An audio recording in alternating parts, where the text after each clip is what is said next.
Hello दोस्तों, जैसा कि हमने पिछले एपिसोड में देखा था कि जियाओ यान की फाइट हो रही होती है चाओ दान से।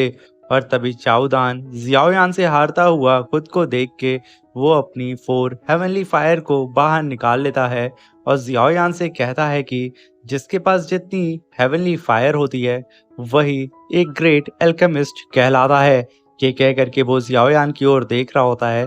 तभी जियाओ यान अपनी 10 हेवनली फायर को बाहर निकालता है और चाओदान से कहता है कि तुमने सही कहा। तभी चाओदान अपनी हेवनली फायर से जियाओ यान के ऊपर अटैक करने के लिए बोल देता है और तभी उन दोनों की हेवनली फायर एक दूसरे के सामने आ जाती हैं और जैसे ही उन लोग के बीच में क्लैश होता है वहां पे काफी बड़ा धमाका होता है और चाओदान इस फाइट को हार जाता है और वो बैटल अरीना में काफी तेजी से नीचे जाकर के गिरता है, वो भी अपने मुंह के बल। गाइस, मैं इस एपिसोड को स्टार्ट करने से पहले अपने व्यूअर्स को थैंक यू कहना चाहूंगा कि उन्होंने इतने अच्छे कमेंट्स मेरे पिछली वीडियोस पे किए थे। आप भी अपनी सिटी का नाम कमेंट बॉक्स में मेंशन कर सकते हैं कि आप किस सिटी से मेरी इस वीडियो को देख रहे हैं। मैं अपनी नेक्स्ट वीडियो में आपके भी कमेंट को इसी तरीके से शो करूंगा। तो बिना देर किए इस एपिसोड को स्टार्ट करते हैं। इस एपिसोड के स्टार्टिंग में चाओदान काफी ज्यादा घायल हो जाता है और उसे उठाने के लिए उसका एल्डर उसके पास काफी तेजी से दौड़ता हुआ आता है। तभी चाओदान ग्रैंडफादर को देख के कहता है कि बुढ़े, तुम ये मत सोचना कि मैं यहाँ पे हार गया हूँ तो इसका मतलब कि हम लोग पिल टावर में भी हार जाएंगे। तुम्हारे लिए एक काफी बड़ा सरप्राइज पिल टावर में है। ये सुनकर के ग्रैंडफादर के तो होश उड़ जाते हैं और कहते हैं कि कहीं वो उस विच की तो बात नहीं कर रहा है। अगर वो यहाँ आ गई तो हमारे लिए काफी ज्यादा मुसीबत हो सकती है। ये चीज जियाओ यान सुन लेता है और वो काफी तेजी से टेलीपोर्ट होकर के सीधा ग्रैंडफादर के पास आ जाता है और कहता है कि आखिर वो विच कौन है। तभी ग्रैंडफादर ये जोंग कहते हैं उसका नाम चाओ यिंग है और वो 7 साल की उम्र में ही एक ग्रेट अल्केमिस्ट बन गई थी और उसके टैलेंट को देख करके बेल टावर ने उसे अपना कोर डिसाइबल बना लिया था। और तभी ग्रैंडफादर ये जोंग जियाओ यान से कहते हैं कि मुझे लगता है कि वो इस समय पीक ऑफ 7 ग्रेट की अल्केमिस्ट बन चुकी होगी और उस पिल इवेंट में जियाओ यान अगर आपका कोई अपोनेंट होगा तो वही चाओ यिंग होगी, क्योंकि चाओ यिंग के पास बेल टावर की काफी ज्यादा नॉलेज होगी। ये सुन करके जियाओ यान काफी ज्यादा खुश भी होता है क्योंकि लिए फाइनली उसे एक ऐसा अपोनेंट मिलने वाला था जिससे वो फाइट करेगा। और तभी जियाओ यान कहता है कि हमें बेल टावर की ओर निकलने के लिए तैयारी कर लेनी चाहिए। तभी ग्रैंडफादर ये जोंग कहते हैं कि उसके लिए आज ही हम निकलेंगे। और तभी सीन शिफ्ट होता है और हमें स्पेस पोर्टल का सीन दिखाया जाता है जहां पे ग्रैंडफादर ये जोंग और उनकी पूरी टीम 20 दिनों से स्पेसशिप पे सवार होकर के सीधा होली पिल सिटी की ओर बढ़ रहे होते हैं। तभी जिनलान कहती है कि 20 दिन हो गए हैं मगर ब्रदर जियाओ यान अभी भी कमरे में बैठ करके वहां कल्टीवेशन कर रहे हैं और उन्होंने 20 दिनों से कुछ भी नहीं खाया है। उसे यहाँ फिक्र हो रही होती है जियाओ यान की, अभी तो इन लोगों की एंगेजमेंट भी नहीं हुई होती है। तभी लिटिल फेरी डॉक्टर जिनलान की बात को सुनकर के उससे कहती है कि जिनलान, तुम बेवजह जियाओ यान की फिक्र कर रही हो। तुम जानती हो ना जियाओ यान को कि वो कैसा है। वो कुछ देर के बाद उस रूम से बाहर आ जाएगा। तभी उस स्पेसशिप में चारों तरफ स्मोक फैलने लगती है और वो स्मोक काफी ज्यादा मिस्टीरियस नजर आ रही होती है जिसे देख करके सब एकदम घबरा जाते हैं। और तभी लिटिल फेरी डॉक्टर तुरंत पलटती है और वो देखती है कि वो स्मोक जियाओ यान के रूम से आ रही है। तभी मास्टर तियान उस स्मोक को टच करने लगते हैं और कहते हैं कि आखिर ये पावर कहाँ से आ रही है, कहीं ये पावर जियाओ यान के अंदर से तो नहीं आ रही है। और तभी सबके सब जियाओ यान के रूम की ओर देखने लगते हैं क्योंकि वो जो स्मोक होती है वो काफी ज्यादा मिस्टीरियस और अलग सी नजर आ रही होती है।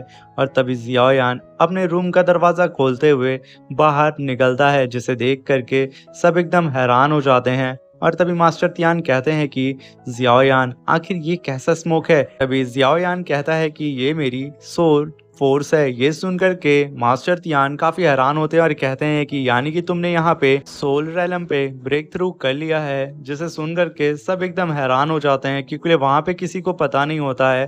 तभी जियाओ यान पूछता है कि मास्टर तियान, आखिर ये सोल रैलम क्या है, क्या आप हमें डिटेल में बता सकते हैं। तभी मास्टर तियान कहते हैं कि सोल रैलम को 4 भागों में डिवाइड किया गया है, मॉर्टल, स्पिरिट, हेवन और इंपीरियर लेवल। और हाँ, एंशियंट टाइम में एक स्पेशल कल्टीवेशन मेथड होता था जिससे तुम अपनी सोल पावर को बढ़ा सकते थे, जिसे सोल टेक्निक कहा जाता था। मगर वो टेक्निक अब गायब हो चुकी है। अगर वो टेक्निक हमारे पास होती तो मैं तुम्हारी इस सोल कल्टीवेशन को इतना ज़्यादा स्पीड अप दे देता, तुम उसके बारे में सोच भी नहीं सकते थे। तभी मास्टर तियान जियाओयान की ओर देखते हैं और कहते हैं कि तुम परेशान मत हो, मैं कोई ना कोई तरीका तो ढूंढ लूंगा जिससे हम लोग इस सोल टेक्निक को परफॉर्म कर सकें और तुम्हारी सोल कल्टीवेशन को और भी तेजी से अपग्रेड करा सकें। तभी मास्टर तियान जियाओयान को नोटिस करने लगते हैं और उससे कहते हैं कि जियाओयान, मुझे ऐसा लगता है कि तुम्हें इससे पहले सोल रैलम के बारे में कुछ भी नहीं पता था। क्या तुम्हारे मास्टर ने इससे पहले तुम्हें कुछ भी नहीं बताया है सोल रैलम के बारे में? इस बात को सुनकर के जियाओयान अपने मास्टर का नाम लेता है और चुप हो जाता है। और तभी ग्रैंडफादर ये जोंग उन सब से कहते हैं कि फाइनली हम लोग पिल डोमेन में पहुंचने वाले हैं। ये कह करके वो अपनी बोट के कॉर्नर में आ जाते हैं और तभी वो लोग उस पोर्टल के जरिए होली पिल सिटी में एंटर कर जाते हैं। तभी मास्टर तियान कहते हैं कि ये सिटी उस ब्लैक कॉर्नर रीजन से छोटी तो बिल्कुल भी नहीं है, वो दोनों ही शायद इक्वल हैं। तभी तभी ग्रैंडफादर ये जोंग उन लोग को बताते हैं कि पिल डोमेन दो भाग में डिवाइड हुआ है, पहला आउटर, दूसरा इनर डोमेन। और अभी हम लोग जहाँ पे खड़े हैं ये सिर्फ एक एंट्रेंस गेट है पिल डोमेन का। तभी ग्रैंडफादर ये जोंग जियाओयान से कहते हैं कि आपको मेरे साथ पिल टावर में चलना होगा, क्योंकि हमें जल्द से जल्द वहां जा करके एल्केमी रैंक बैच को लेना होगा जो कि एक सर्टिफिकेट है। और उस सर्टिफिकेट को हम ले करके तभी पिल टावर के फर्स्ट लेवल के एग्जाम को यानी कि टेस्ट को दे सकते हैं। अदरवाइज हम उस पिल टावर के फर्स्ट लेवल में नहीं जा पाएंगे और हमारे पास अभी बहुत कम समय है, इसलिए हमें जल्द से जल्द पिल टावर की ओर जाना चाहिए। ये सुन करके जियाओयान उनकी ओर देखता है और कहता है ठीक है, हम वहाँ पे चलते हैं। और तभी जियाओयान अपने दोस्ती की ओर देखने लगता है और उनसे कहता है कि मैं ग्रैंडफादर ये जोंग के साथ पिल टावर में रैंक बैच को लेने के लिए जा रहा हूँ, तुम लोग यहाँ पे अपना ख्याल रखना। ये सुन करके सब के सब वहाँ पे हामी भरते हैं और जियाओयान तभी कहता है कि मैं तुम सबसे सीधा बैटल ग्राउंड में मिलूंगा। ये कह करके वो ग्रैंडफादर ये जोंग के साथ काफी तेजी से उड़ता हुआ पिल टावर की ओर निकल जाता है। और तभी वो लोग पिल टावर के अंदर एंटर करते हैं जहाँ पे उन्हें उनका रैंक बैच मिल चुका था, जहाँ पे दो और मेजर फैमिली होती है, एक तो बाई फैमिली, दूसरी होती है मिन फैमिली। और तभी बाई फैमिली ग्रैंडफादर ये जोंग को देख के उसकी ग्रैंड लेडी कहती है कि आखिर ये बुड्ढा यहाँ क्या कर रहा है। तभी वो कहती है कि ओल्ड मैन ये जोंग, आखिर इस बार तुम किस नमूने को उठा करके इस पिल इवेंट में लेकर के आ गए हो? क्या तुम्हारी फैमिली में कोई भी ऐसा नहीं है जो अल्केमी जानता हो? ये कह करके वो ग्रैंडफादर ये जोंग क्या मजाक उड़ा रही होती है। तभी जियाओयान यहाँ पे कुछ बोलता उससे पहले ही ग्रैंडफादर ये जोंग उसे कहते हैं कि ये बाई फैमिली की लेडी है, इन लोगों के मुंह लगने का कोई मतलब नहीं है, ये लोग बेवकूफ हैं, इन्हें जाने दो। फिर वो लेडी ग्रैंडफादर ये जोंग की बात को सुन करके वहाँ हंसने लगती है और कहती है कि तुम सच में एक नंबर के निठल्ले हो, तुम्हारी फैमिली तो पक्का इस बार बर्बाद हो जाएगी। तभी वो ओल्ड लेडी की नजर जियाओयान के बैच पे पड़ती है जो कि 4 ग्रेड का रैंक बैच होता है, जिसे देख करके वो ओल्ड लेडी कहती है क्या तुम इस कंपटीशन में एक ऐसे अल्केमिस्ट को लेके आए हो जो कि 4th लेवल पे है? आखिर तुमने यहाँ पे क्या सोचा था कि तुम ऐसे 2 कौड़ी के नमूने को लेकर के यहाँ आओगे और तुम इस कंपटीशन को जीत जाओगे? सच में तुम एक नंबर के गधे हो ये जोंग। ये कह करके वो ग्रैंडफादर ये जोंग का मजाक उड़ा रही होती है, मगर ग्रैंडफादर ये जोंग यहाँ कुछ नहीं बोलते हैं। तभी जियाओयान उन लोगों को देख करके काफी तगड़ा जवाब देता है और वो कहता है कि तुम सब के सब एक नंबर के लूजर और वीक हो। ये कह करके जियाओयान उन लोग की ओर देखने लगता है। ये बात वो ओल्ड लेडी सुन लेती है और वो भड़कते हुए कहती है कि तुम्हारी इतनी औकात लूजर कहीं की कि तुमने हम लोगों को वीक और लूजर कहा। कह करके वो ओल्ड लेडी जियाओयान के ऊपर अटैक करने के लिए चली जाती है, मगर जियाओयान उसको अपनी तरफ आता हुआ देख के अपनी जगह पे खड़ा होता है। मगर तभी जियाओयान और उस ओल्ड लेडी के बीच में मास्टर हान ली आ जाते हैं जो कि इस पिल टावर के फर्स्ट लेवल के इंचार्ज होते हैं। और वो उस ओल्ड ग्रैनी से कहते हैं क्या तुम्हें नहीं पता है कि इस पिल टावर के रूल क्या हैं कि अंदर कोई भी फाइट नहीं करेगा? और तभी वो बताते हैं कि मेरा नाम हान ली है और मैं पेल टावर के फर्स्ट लेवल का इंचार्ज हूँ और मैं इस असाइनमेंट को मैं गाइड करूंगा। और तभी मास्टर हानली वो अपने आसपास के टेलीपोर्टेशन एरे को ओपन कर देते हैं और उन सारे कल्टीवेटर से कहते हैं कि आप लोग अपने एबिलिटी के हिसाब से इस टेलीपोर्टेशन एरे में जा करके टेस्ट दे सकते हैं।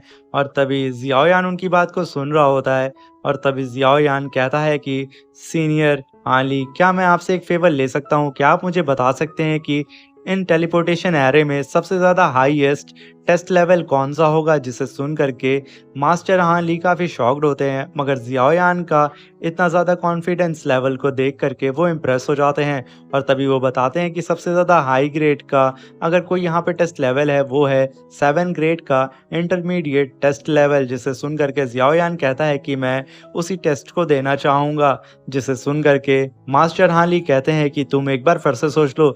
और जियाओयान उनसे कहता है कि सीनियर प्लीज़ मुझे वहाँ लेकर के चलें। जिसे देख करके मास्टर हान ली काफ़ी ज़्यादा इम्प्रेस होते हैं जियाओयान से और कहते हैं मैं तुम्हें पर्सनली वहाँ पे लेकर के जाऊंगा। और तभी वो जियाओयान को लेकर के 7 ग्रेड इंटरमीडिएट टेस्ट लेवल की ओर लेकर के चले जाते हैं। ये देख करके बाई फैमिली की वो ओल्ड लेडी कहती है कि सच में ये जोंग, तुमने यहाँ पे आकर के क्या सोचा था कि तुम यहाँ पे 7 ग्रेड के इंटरमीडिएट लेवल को पास कर लेगा, वो भी तुम्हारा 2 कौड़ी का लड़का? सुन करके ग्रैंडफादर ये जोंग की अब चुप्पी टूट जाती है और वह कहते हैं कि भाई, तुम एक चीज का ध्यान रखना, जिस तरीके से तुम अभी हंस रही हो ना, तब भी तुम वैसे ही हंसना जब यंग मास्टर जियाओयान बाहर आएंगे। ये सुनकर के वो ओल्ड लेडी और तेज तेज से हंसने लगती है और तभी सब लोग अपने अपने लेवल का वेट कर रहे होते हैं। और तभी वहां आवाज आती है कि 6 ग्रेड का इंटरमीडिएट टेस्ट कंप्लीट हो चुका है और इस टेस्ट में क्वीन फैमिली पास हो गई है, मगर बाई फैमिली फेल हो चुकी है। जिसे सुन करके क्वीन फैमिली का मास्टर काफी खुश होता है, मगर उस ओल्ड लेडी का तो मुंह उतर जाता है। तभी क्वीन फैमिली का मास्टर उस ओल्ड ग्रैनी से कहता है कि मुझे तो लगता है कि तुम्हारे डिसाइबल सच में इतने काबिल नहीं है कि वो लोग इस टेस्ट को पास कर पाएंगे। सुन करके वो ओल्ड ग्रैनी क्वीन फैमिली के मास्टर के ऊपर बहुत ज्यादा भड़क रही होती है, मगर इधर सबके सब फिर से अपने नेक्स्ट राउंड में आने वाले डिसाइबल का इंतजार करने लगते हैं। और तभी वहां पे अनाउंस होता है कि 6 ग्रेड का एडवांस टेस्ट कंप्लीट हो चुका है और इस टेस्ट में बाई फैमिली पास हो गई है और क्वीन फैमिली हार गई है। ये सुन करके क्वीन फैमिली के तो होश उड़ जाते हैं, क्योंकि उन्होंने एक्सपेक्ट नहीं किया था कि बाई फैमिली 6 ग्रेड के एडवांस टेस्ट को पास कर लेगी। तभी वो लोग कहते हैं कि आखिर इस लड़की की पावर लेवल क्या होगी। ये कह करके वो लोग सीधा बाई फैमिली के उस कल्टीवेटर की ओर देखने लगते हैं। तभी वो ओल्ड ग्रैनी हंसते हुए कहती है कि तुम्हें पता है ना कि पूरे कॉन्टिनेंट में सिर्फ बाई फैमिली के ही ऐसे डिसाइबल्स हैं जिनके टैलेंट के बारे में पूरे कॉन्टिनेंट में चर्चा होती है। और तभी वो ग्रैंडफादर ये जोंग को देख के कहती है कुछ लोग तो निठल्ले हैं जो कि दूसरों को बुला करके अपने टेस्ट को दिलवाते हैं, उनके तो पूरे के पूरे पुश्त में कोई ऐसा अल्केमिस्ट पैदा ही नहीं हुआ है। तभी वो ग्रैंडफादर ये जोंग के करीब जाके कहती है कि अगर तुम इस कंपटीशन में हार जाते हो और तुम्हारा नाम 5 ग्रेड फैमिली में से हटा दिया जाता है तो तुम टेंशन ना लेना, बाई फैमिली तुम्हारा काफी अच्छे से ख्याल रखेगी। यहाँ पे वो ओल्ड ग्रैनी सीधा धमकी देते हुए जाती है कि अगर तुम इस कंपटीशन में लूज करते हो तो वो बाई फैमिली इस ये फैमिली पे पूरी तरीके से कब्जा कर लेगी। और वो इवल की तरह हंसते हुए सीधा ग्रैंडफादर ये जोंग के सामने से गुजर जाती है। ग्रैंडफादर अपने सामने बने हुए टेलीपोर्टेशन एरे को देखने लगते हैं जिसमें से जियाओयान गया था और तभी वो टेलीपोर्टेशन एरे वहां पे ब्लिंक करने लगता है, जिसे देख करके ग्रैंडफादर खुश हो जाते हैं और तभी उसमें से काफ़ी ह्यूज अमाउंट में एनर्जी निकलती है, जिसे देख करके वो दोनों मास्टर भी हैरान हो जाते हैं। और तभी उसमें से जियाओयान और मास्टर हान ली निकलते हैं और तभी हान ली जियाओयान से कहते हैं कि यंग मास्टर जियाओयान, आपने 7 ग्रेड इंटरमीडिएट टेस्ट को पास कर लिया है और मुझे अफसोस है कि हमारे पास इससे हाई लेवल का कोई भी टेस्ट नहीं है। अगर होता तो आप उसे भी पास कर लेते। और तभी मास्टर हान ली जियाओयान से कहते हैं कि अब आप सीधा पिल टावर की ओर चले जाएं, अगला टेस्ट आपका वहीं पे होगा।